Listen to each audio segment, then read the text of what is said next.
Hello friends, welcome to Electronic Academy. I hope you all are doing very well and your preparations are also going superb. So let's begin with the today's lecture in which we are going to discuss about the notification of patent examination which already out 3-4 days ago. So let's begin with this only. And अगर हम patent examination की बात करें तो ये exam last conduct कराई गई थी 2018 में, इससे पहले 2015 में कंडक्ट कराई गई थी। और ये एग्जामिनेशन इसमें आप जो भी एक पोस्ट अचीव करोगे वो गेजेटेड ऑफिसर की पोस्ट होगी, यानी कि ग्रेड ए पोस्ट डायरेक्टली। ठीक है, अब इस बार के एग्ज़ाम में जो नंबर ऑफ़ लेवल्स हैं और प्रीवियस एग्ज़ाम में जो नंबर ऑफ़ लेवल्स थे, यानी कि प्रीलिम्स मेंस एंड इंटरव्यू अगर पहले थे तो, और इस बार क्या चेंजेस हैं उसके बारे में हम डिस्कस करेंगे इसी लेक्चर में। और क्या क्या है, जैसे मोड ऑफ़ एग्जामिनेशन क्या होगा, पहले जैसे ऑफलाइन था इस बार ऑनलाइन है, ऑफलाइन है, क्या मोड ऑफ़ एग्जामिनेशन है, क्या सिलेबस वाइज चेंजेज हैं। सो थोड़ा बहुत क्रिस्पी मैनर में हम सिलेबस को भी डिस्कस करेंगे। मेनली हम यहाँ डिस्कस करने वाले हैं नोटिफिकेशन आ चुका है, एप्लीकेशन फॉर्म कब स्टार्ट होगा, एग्ज़ाम कितने लेवल्स में कंडक्ट कराई जाएगी, यानी कि प्रीलिम्स मेंस और इंटरव्यू क्या क्या प्रोसेस है, और एग्ज़ाम कब कब कंडक्ट होगी, प्रीलिम्स कब होगी, मेंस कब होगी और इंटरव्यू कब होगी और फाइनल रिजल्ट कब आएगा। ठीक है, तो मेजर जो चेंज है इस बार का, अगर मैं ऑलरेडी 2-3 बार मैं इंडिकेट कर चुका हूँ कि इंटरव्यू का, क्योंकि बिफोर 2018 या 15 की एग्जामिनेशन में बात करें तो वहाँ पर इंटरव्यू नहीं था, केवल प्रीलिम्स मेंस, और आप अगर सेलेक्टेड हो तो फाइनल रिजल्ट आ जाता था। लेकिन इस बार ये मेजर चेंज है कि इस बार इंटरव्यू भी होगा। ठीक है, तो स्टार्ट करते हैं। तो ये जो CGPDTM डिपार्टमेंट, CGPDTM है डिपार्टमेंट, वो इस एग्ज़ाम को कंडक्ट कराएगा। ठीक है, जो कि ministry of commerce and industry के अंडर आता है। तो देखते हैं, ये gazetted officer grade A post होंगी इनमें। ठीक है, नाउ अब एग्जामिनेशन का मोड क्या होगा, कैसे एग्ज़ाम कंडक्ट कराई जाएगी, इसके बारे में डिस्कस कर लेते हैं। देखो, एग्जामिनेशन स्टार्ट होगी, जो एग्जामिनेशन फॉर्म है वो 14 जुलाई जो कि अभी आने वाली है, इससे एग्ज़ाम एप्लीकेशन फॉर्म स्टार्ट हो जाएंगे, वहाँ से आप एप्लीकेशन फॉर्म फिल करना स्टार्ट कर सकते हो। ठीक है, नाउ एग्जामिनेशन फ़ी की बात करते हैं। और ये जो एप्लीकेशन फॉर्म फिल करना है वो ऑनलाइन प्रोसेस है, ऑनलाइन आपको एप्लीकेशन फॉर्म फिल करना है। एग्जामिनेशन फ़ी की बात करते हैं, जनरल और OBC कैंडिडेट्स के लिए examination fee will be 1000 rupees and SC ST and PWD जो कैंडिडेट होते हैं उनके लिए जो एग्जामिनेशन फ़ी है वो है 500 रुपीज़ ओनली। ठीक है, तो ये एग्जामिनेशन फ़ी रहेगा। अब रिलैक्सेशन और कंसेशन की बात करें तो वो रिजर्वेशन पॉलिसी के अकॉर्डिंग जो भी रिलैक्सेशन और कंसेशन दिया गया है वो दिया गया है, क्योंकि जैसे एग्जामिनेशन फ़ी में कुछ डिफरेंस आ रहा है कि OBC और जनरल के लिए 1000 है और उनके लिए SC ST और जो PH होते हैं उनके लिए 500 रुपीज़ ओनली है। नंबर ऑफ़ वैकेंसीज़ की बात कर लेते हैं। इस बार जो टोटल नंबर ऑफ़ वैकेंसीज़ हैं वो हैं, अगर मैं बात करूँ तो वो हैं कितना हो गया, 553। ठीक है, 553 टोटल नंबर ऑफ़ वैकेंसीज़ हैं। और जो उससे पहले जो सबसे इम्पोर्टेंट बात है, कौन कंडक्ट कराएगा, कंडक्टिंग बॉडी कौन सी रहेगी, ये है CGPDTM, department of CGPDTM intend to recruit examiners of patent and design. ठीक है, अब थोड़ा सा टाइम मैं इसमें लेता हूँ कि पेटेंट एग्जामिनर का वर्क लाइफ क्या रहेगी। पेटेंट एग्जामिनर का work life totally desk job होता है, जिसमें आपको पेटेंट्स जो आते हैं उनको आपको एग्जामिन करना होता है, यानी कि उनको ओवर थ्रू देखना होता है कि भाई ऐसा कोई पेटेंट जो ऑलरेडी आपने नया पेटेंट फाइल किया वो ऑलरेडी पहले से एग्जिस्ट तो नहीं करता। ठीक है, या फिर एग्जिस्ट करता है तो उसी में थोड़ा सा मॉडिफिकेशन करके ही अगर नया फाइल कर दिया गया, यानी कि वही है, नया इनोवेशन कुछ नहीं है, तो वो सब चेक करना होता है। यही बेसिकली है। ये ग्रेड ए पोस्ट है, गेजेटेड ऑफिसर की पोस्ट है, लेवल 10 पे मैट्रिक्स है, बिटवीन 56,100 टू 1,77,500, ये इसका जो पे बैंड है इस बीच में आता है। ठीक है, अब हम जो सबसे इम्पोर्टेंट बात है उसके बारे में डिस्कस करते हैं, important dates at a glance. और ये टेंटेटिव डेट्स हैं, ऑल्दो ये टेंटेटिव डेट्स मेरे हिसाब से फिक्स ही हैं, ये इनमें कोई चेंजेस नहीं आने वाला, क्योंकि अगर हम प्रीवियस ट्रैक रिकॉर्ड इस एग्जामिनेशन को कंडक्ट कराने का देखें तो वो जो पहले से डेट डिसाइड हो गई उसी डेट पर एग्ज़ाम कंडक्ट हो चुकी है, और इसी मैनर में नवंबर तक इसका फाइनल रिजल्ट आ जाता था। यही इस बार भी है कि 14 जुलाई, ये इंपॉर्टेंट डेट है, 14 जुलाई से ये एग्ज़ाम एप्लीकेशन फॉर्म ओपन हो जाएंगे 14 जुलाई से।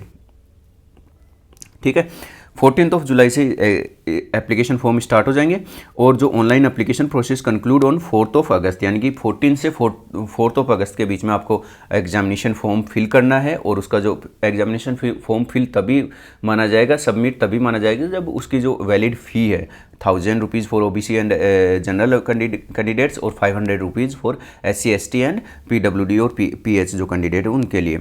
ठीक है, अब इसमें देखो टेंटेटिव डेट की बात कर लेते हैं। तो ये 14 से तो एग्जामिनेशन का एप्लीकेशन फॉर्म स्टार्ट हो जाएगा, 4 अगस्त लास्ट है। और जो एडमिट कार्ड है प्रीलिम्स एग्जाम के लिए वो आ जाएगा 14 अगस्त को। Are you getting my point? 14 अगस्त को एग्जामिनेशन का एडमिट कार्ड आ जाएगा फॉर प्रीलिमरी एग्जाम। और जो प्रीलिमरी एग्जाम होगी वो कंडक्ट कराई जाएगी 3 सितंबर। ये इंपॉर्टेंट है, 3 सितंबर को एग्ज़ाम हो रही है, यानी कि आपको अगर आज की डेट से और सितंबर तक की बात करें तो हार्डली 45 डेज़ आप अज्यूम करके देख सकते हो कि 45 डेज़ का स्पान बचा हुआ है एग्जामिनेशन में। और जो डिक्लेरेशन ऑफ प्रीलिम्स एग्ज़ाम है वो 13 सितंबर। और admit card for mains examination 18 सितंबर, यानी कि जो कैंडिडेट्स प्रीलिम्स एग्जाम में क्वालिफाइड हो जाएंगे उन कैंडिडेट्स का मेंस एग्जाम के लिए एडमिट कार्ड कब आ जाएगा 13 सितंबर। और मेंस एग्जाम कंडक्ट कराई जाएगी और ऑन 1 अक्टूबर। तो देख रहे हो कितना क्रिस्प मैनर में हर एक एग्ज़ाम कब होगी, रिजल्ट कब आएगा, फिर अगला स्टेप कब होगा, उसका रिजल्ट कब आएगा, फिर इंटरव्यू कब होगा, हर एक का टेंटेटिव डेट ऑलरेडी दे रखी है। और जैसे डिक्लेरेशन ऑफ मेंस एग्जामिनेशन हो जाएगा, रिजल्ट वो आ गया 16 अक्टूबर, डिक्लेरेशन हो गया। उसके बाद एडमिट कार्ड आ जाएंगे फॉर इंटरव्यू ऑन 22 अक्टूबर। और इंटरव्यू प्रोसेस वो भी हेल्ड होगा ऑन 11 और 12 नवंबर 2023 and the final result will be on 17 नवंबर। जो कैंडिडेट सेलेक्टेड हो गए इंटरव्यू के फाइनल रिजल्ट के बाद में उन सब का रिजल्ट आ जाएगा ऑन 17 नवंबर। तो आज देख रहे हो कितने 3 to 4 मंथ्स की ड्यूरेशन में ये एग्जाम कंप्लीट हो रही है। और ग्रेड A पोस्ट है, are you getting my point, कि गेजेटेड ऑफिसर की पोस्ट है और जिसमें प्रीलिम्स भी होगी, मेंस भी होगा, इंटरव्यू भी होगा, सारा प्रोसेस 4 महीने की ड्यूरेशन में कंप्लीट हो रहा है। तो मैं बोलता हूँ जो भी स्टूडेंट्स इसके एग्जाम के लिए प्रिपरेशन कर रहे हैं या अदर कोई भी एग्जाम के लिए प्रिपरेशन कर रहे हैं और उनका कॉमन एरिया ये है, तो मैं बोलूँगा एक बार आप इस एग्ज़ाम के लिए भी प्रिपेयर जरूर करें, क्योंकि बहुत ही शॉर्ट टाइम में इतने, और जो नंबर ऑफ़ वैकेंसीज़ है फर्स्ट टाइम इसके अब तक की जो भी वैकेंसीज़ कंडक्ट कराएंगे उसमें हाईएस्ट है। सबसे ज़्यादा 15 में हुई थी, उसके बाद में 18 में हुआ था, उसमें 15 में नंबर ऑफ़ वैकेंसीज थे उनसे कम थी, और इस बार सबसे ज़्यादा वैकेंसीज़ हैं। क्लियर हुआ? अगर हम वैकेंसीज़ का डिस्ट्रीब्यूशन देख लें, क्योंकि डिफरेंट डिपार्टमेंट में डिफरेंट वैकेंसीज़ हैं। जैसे बायोटेक्नोलॉजी में टोटल नंबर ऑफ़ वैकेंसीज़ है 50, बायोकेमिस्ट्री में 20 हैं, फूड टेक्नोलॉजी में 15 है, केमिस्ट्री में 56 है, और पॉलीमर साइंस एंड टेक्नोलॉजी में 9 वैकेंसीज़ हैं, बायोमेडिकल इंजीनियरिंग में 53 वैकेंसीज़ हैं, इलेक्ट्रॉनिक्स एंड कम्युनिकेशन में 108। मैक्सिमम नंबर ऑफ वैकेंसीज इस बार जब आ रही हैं वो इलेक्ट्रॉनिक्स एंड कम्युनिकेशन, और इलेक्ट्रॉनिक्स और कम्युनिकेशन स्टूडेंट्स के लिए एक मैं बोलूँगा बहुत ही अच्छा वो बोलूँगा कि एक अच्छा ऑप्शन है। क्यों?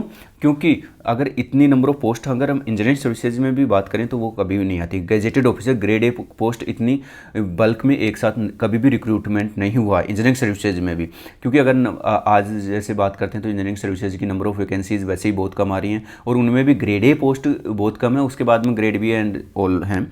लेकिन इसलिए ये एक बहुत ही अच्छी अपॉर्चुनिटी है, इसको ग्रैब करना चाहिए, क्योंकि आपके लिए जैसे ये एग्ज़ाम जब कंडक्ट हो रही है उस समय ना तो आप गेट एग्जामिनेशन में क्लेश हो रहा है ना इंजीनियरिंग सर्विसेज में, तो इसके लिए तो आपको मतलब उन दोनों एग्जाम्स के लिए भी प्रिपरेशन हो जाएगी अगर इसके लिए कर रहे हो तो आप। सिमिलरली इलेक्ट्रिकल इंजीनियरिंग के लिए 29 पोस्ट हैं, कंप्यूटर साइंस एंड टेक्नोलॉजी के इंफॉर्मेशन टेक्नोलॉजी के लिए 63 हैं, फिजिक्स के लिए 30 हैं। अगर सिविल इंजीनियरिंग की बात करें 9 पोस्ट है, मैकेनिकल में 99 पोस्ट है। ठीक है, अगर मेटलर्जिकल बात करें 4, और टेक्सटाइल इंजीनियरिंग में टोटल नंबर ऑफ़ वैकेंसीज हैं 8। यानी कि अगर टोटल नंबर ऑफ़ वैकेंसी सारे डिपार्टमेंट्स में जो मिलाकर बात करूं तो वो टोटल हैं 553। यानी कि इतनी नंबर ऑफ़ वैकेंसीज कभी भी नहीं आई इस डिपार्टमेंट में, तो ये फर्स्ट टाइम है highest number of vacancies. Future में कब आएंगी ये नहीं पता, लेकिन अभी आ रही हैं तो इसको ग्रैब करना चाहिए। ठीक है, अब अगर बात करें तो ये बैकलॉग और फ्रेश और एंटिसिपेटेड हैं, इनका हमें कोई मतलब नहीं है, टोटल नंबर ऑफ़ वैकेंसीज इतनी आ गई। अब एलिजिबिलिटी के लिए कौन कौन एलिजिबल है, तो ये एलिजिबिलिटी है कि नेशनलिटी इंडियन होना चाहिए, नेपाल से, सब्जेक्ट ऑफ भूटान होना चाहिए। ये एलिजिबिलिटी क्राइटेरिया जो आप देख सकते हो, इसमें इतना बड़ा कुछ है नहीं मेरे हिसाब से, क्योंकि जब भी आप एग्जामिनेशन फॉर्म फिल करोगे तो एक बार नोटिफिकेशन जरूर चेक करना।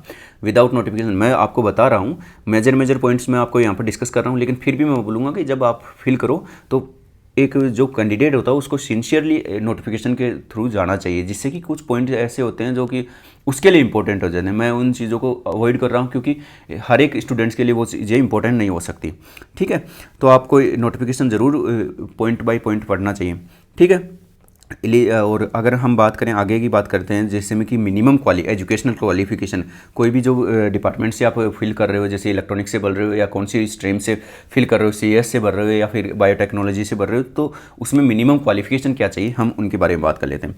अगर बायोटेक्नोलॉजी से आप बीटेक हो तो आपके पास मास्टर्स डिग्री इन बायोटेक्नोलॉजी और माइक्रोबायोलॉजी और मॉलिक्यूलर बायोलॉजी और बायोफिजिक्स और इक्विवेलेंट, जो इसके इक्विवेलेंट हैं उनमें मास्टर्स डिग्री होनी चाहिए। बायोकेमिस्ट्री में भी मास्टर डिग्री इन बायोकेमिस्ट्री होनी चाहिए और इक्विवेलेंट होनी चाहिए। फूड टेक्नोलॉजी में बैचलर्स डिग्री इन फूड टेक्नोलॉजी इंजीनियरिंग और इक्विवेलेंट। केमिस्ट्री में मास्टर्स डिग्री इन केमिस्ट्री और बैचलर्स डिग्री इन केमिकल टेक्नोलॉजी और इंजीनियरिंग, यानी कि जो केमिकल इंजीनियरिंग होती है उसमें बैचलर्स ही चाहिए। अगर आपने वैसे ग्रेजुएशन की है तो उसमें मास्टर्स डिग्री इन केमिस्ट्री होनी चाहिए। पॉलीमर साइंस एंड टेक्नोलॉजी की बात करें तो उसमें masters degree in polymer science और bachelors degree in polymer technology. Again, अगर आपने पॉलीमर साइंस में बीटेक की है और या मास्टर्स डिग्री इन पॉलीमर के साइंस। बायोमेडिकल में bachelors degree in biomedical technology. Electronics and communication engineering में bachelors degree in electronics and communication engineering और इलेक्ट्रॉनिक्स एंड टेलीकम्युनिकेशन। जब भी बात करते हैं, कहीं भी रिक्रूटमेंट होता है तो मैक्सिमम टाइम ये लिखा होता है इलेक्ट्रॉनिक्स एंड टेलीकम्युनिकेशन। तो कभी भी कंफ्यूजन नहीं होना चाहिए कि इलेक्ट्रॉनिक्स एंड टेलीकम्युनिकेशन लिखा हुआ है, क्या इलेक्ट्रॉनिक्स एंड कम्युनिकेशन वाला एलिजिबल होगा, या ऑब्वियसली इलेक्ट्रॉनिक्स एंड कम्युनिकेशन वाला एलिजिबल होता ही है, क्योंकि कुछ इंस्टीट्यूट में ये इलेक्ट्रॉनिक्स एंड टेलीकम्युनिकेशन के नाम से ब्रांच होती है और कुछ में इलेक्ट्रॉनिक्स एंड कम्युनिकेशन इंजीनियरिंग, दोनों ब्रांच सेम ही है। ठीक है, थोड़ा डिफरेंस होता है बट दोनों सेम ही है, इसलिए ये कन्फ्यूजन नहीं होना चाहिए कि मैं इसी का स्टूडेंट हूँ, क्या मैं इसके लिए एलिजिबल हूँ। यस, और वैसे भी इसमें मेंशन किया है bachelors degree in electronics and technology और इंजीनियरिंग और इलेक्ट्रॉनिक्स एंड टेलीकम्युनिकेशन इंजीनियरिंग। ठीक है, इलेक्ट्रिकल में बैचलर डिग्री होनी चाहिए। कंप्यूटर साइंस में है तो कंप्यूटर साइंस में मास्टर्स डिग्री इन कंप्यूटर साइंस और इंफॉर्मेशन टेक्नोलॉजी, और अगर आपने इंजीनियरिंग की है तो बैचलर डिग्री रिक्वायर होगी इंजीनियरिंग में। ठीक है, फिजिक्स में मास्टर्स डिग्री इन फिजिक्स और इक्विवेलेंट। और अगर सिविल की बात करें तो सिविल इंजीनियरिंग में बीटेक होनी चाहिए, मैकेनिकल में बीटेक होनी चाहिए या बैचलर्स डिग्री इन मैकेनिकल इंजीनियरिंग। मेटलर्जिकल में बैचलर्स डिग्री इन इंजीनियरिंग और टेक्सटाइल में again bachelor degree in textile engineering. ठीक है, तो ये जो मिनिमम एजुकेशनल क्वालिफिकेशन है उसके बारे में हम डिस्कस कर चुके हैं। ठीक है, आगे बढ़ते हैं। अगर age limit by minimum age क्या होगी और मैक्सिमम एज का कितनी होनी होगी कि जहाँ तक मैं फॉर्म एप्लीकेशन फिल कर सकता हूँ। ठीक है, एज लिमिट की बात करें तो candidate must have at least 21 years, यानी कि वो अगर 21 से या 21 से एज से ज़्यादा है तो वो फिल कर सकता है ये फॉर्म, और मैक्सिमम एज है 35 ईयर्स। उसके बाद में आप अगर रिजर्वेशन में आते हो तो वो उसके अकॉर्डिंग, रिजर्वेशन के अकॉर्डिंग आपको जितना एज रिलैक्सेशन मिलता है उतना इसमें एज रिलैक्सेशन मिल जाएगा। जैसे ओबीसी कैंडिडेट है तो उसको 3 ईयर्स का एज रिलैक्सेशन मिल जाएगा, SC/ST है तो उसको 5 ईयर का एज रिलैक्सेशन मिल जाएगा, और अगर एक्स सर्विसमैन है तो उसमें भी जो रिजर्वेशन है उसमें वो 5 ईयर का maximum 5 years of age relaxation ही मिलेगा यहाँ पर। Are you getting my point? यानी कि maximum age limit up to 40 years in case of government servant in accordance with instruction और order issued by central government. तो ये शेड्यूल कास्ट 5 ईयर्स हो गया शेड्यूल कास्ट और शेड्यूल ट्राइब के लिए, 3 ईयर्स हो गया ओबीसी एंड अदर के लिए हो गया, 3 ईयर्स डिफेंस सर्विसेज के जो पर्सनल होते हैं उनके लिए, और up to a 5 year maximum years in case of ex serviceman including the commissioned officer and all.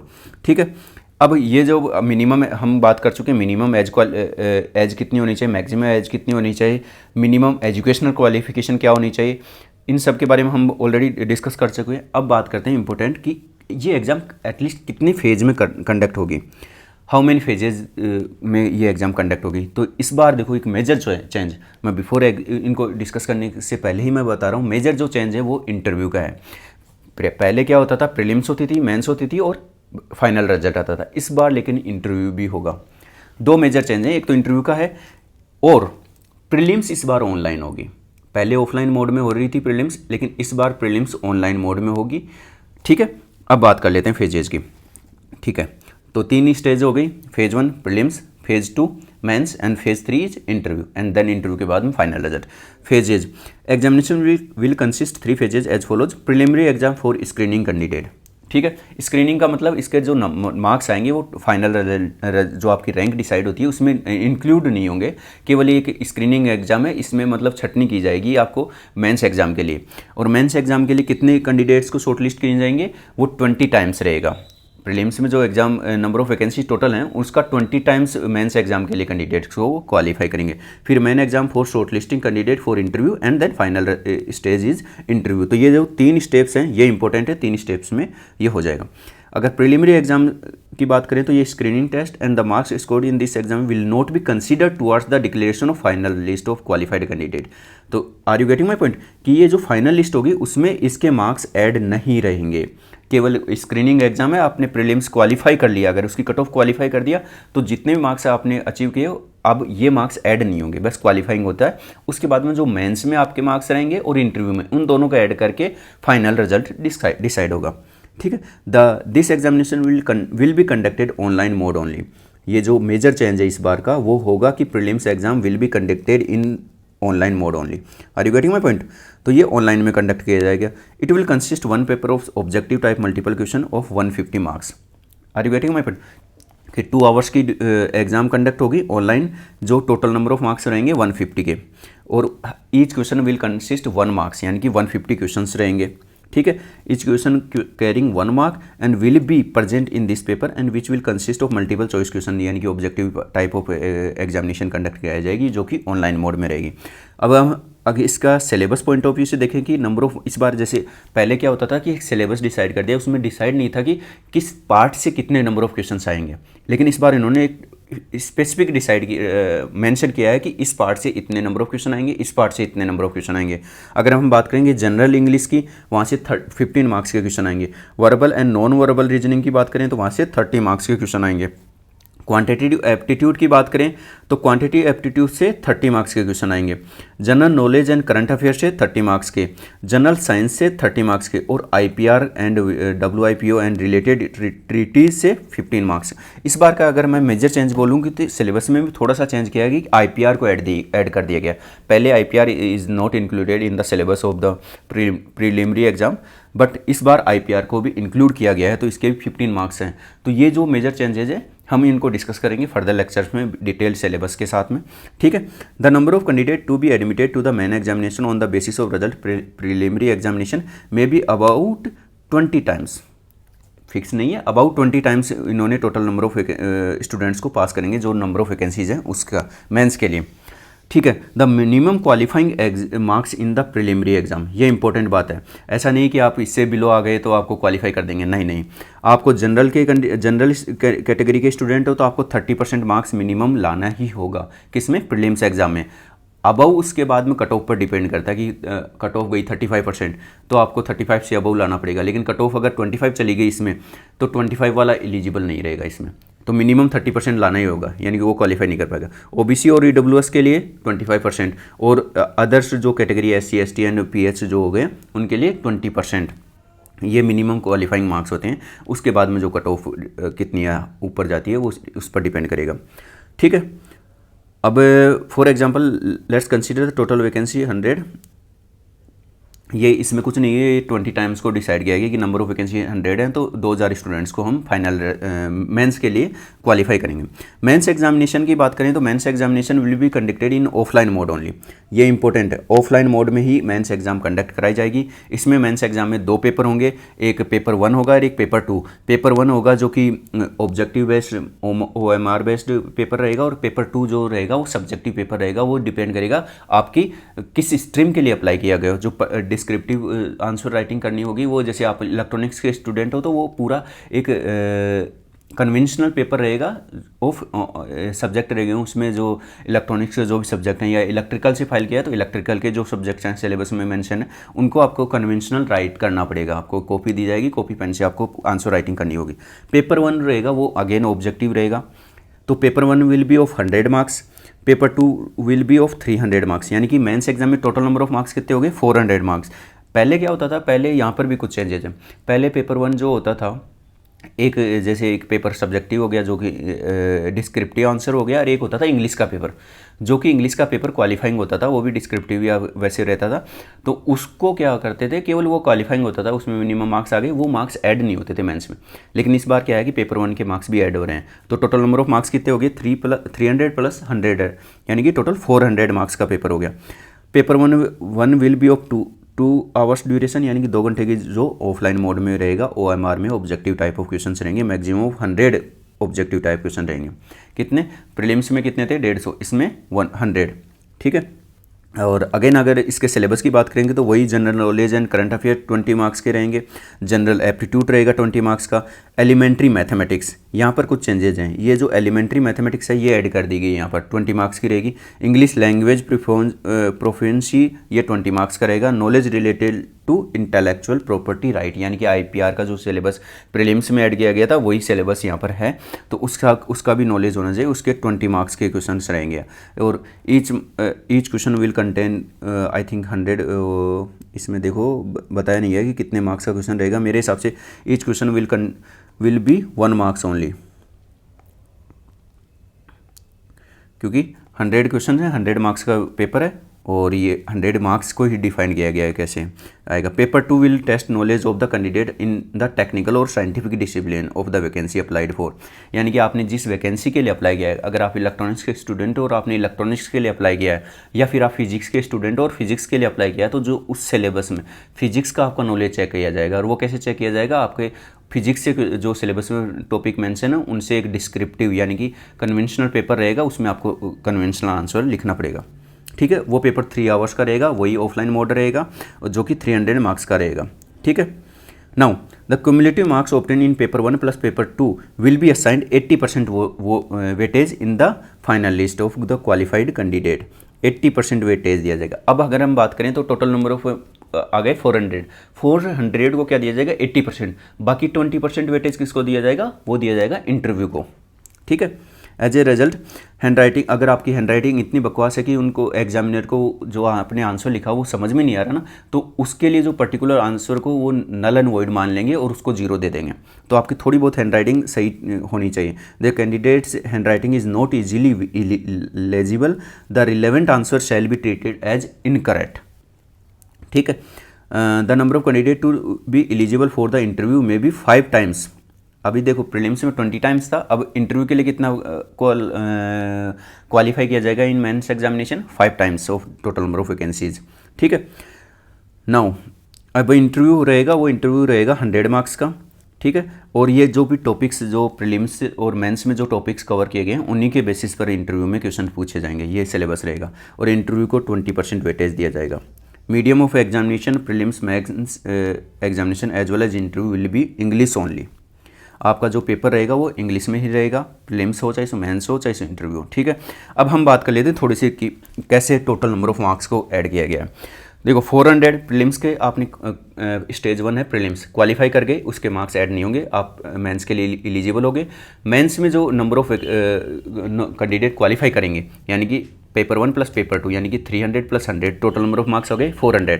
अब उनका इंटरव्यू के लिए एलिजिबल हो जाता है, तो इंटरव्यू रहेगा 100 मार्क्स, यानी कि टोटल कितना हो गया 500 टोटल मार्क्स रह गया। वेटेज 400 को 80% दिया जाएगा और 100 को 20%, यानी कि इस आधार पर लिया जाएगा कैंडिडेट्स को क्वालिफाई। अब ऐसा नहीं बोला गया कि इंटरव्यू में इतना मिनिमम मार्क्स लाना ही है, ऐसा कुछ मेंशन नहीं है। तो टोटल 500 मार्क्स का रहेगा, उनमें से आउट ऑफ 500 आपका जो भी कैंडिडेट का स्कोर बनेगा उसके अकॉर्डिंग कट ऑफ जाएगी, उसके अकॉर्डिंग आप अगर फाइनल में लिस्ट में नाम बना पाते हो तो आप सिलेक्टेड हो गए। उसके बाद में जो भी recruitment process medical and all वो होता रहेगा। तो ये पूरा नोटिफिकेशन था पेटेंट एग्जामिनेशन के लिए, और ये वैकेंसी बहुत अच्छी अपॉर्चुनिटी है इलेक्ट्रॉनिक्स के लिए, तो मैं खास बोलूँगा क्योंकि इलेक्ट्रॉनिक्स के लिए इतने नंबर ऑफ वैकेंसीज़, और वो भी गेजेटेड ऑफिसर के लिए मेरे हिसाब से ना तो इंजीनियरिंग सर्विसेज में आता है और कहीं और भी टेक्निकल डिपार्टमेंट में इतनी वैकेंसीज़ और इतने क्रिस्प मैनर में, यानी कि ओनली 4 मंथ्स की ड्यूरेशन में ही आपने एक गेजेटेड ऑफिसर बन जाओगे। तो मैं तो ये बोलूँगा कि आप इसके लिए जी जान से लग जाइए।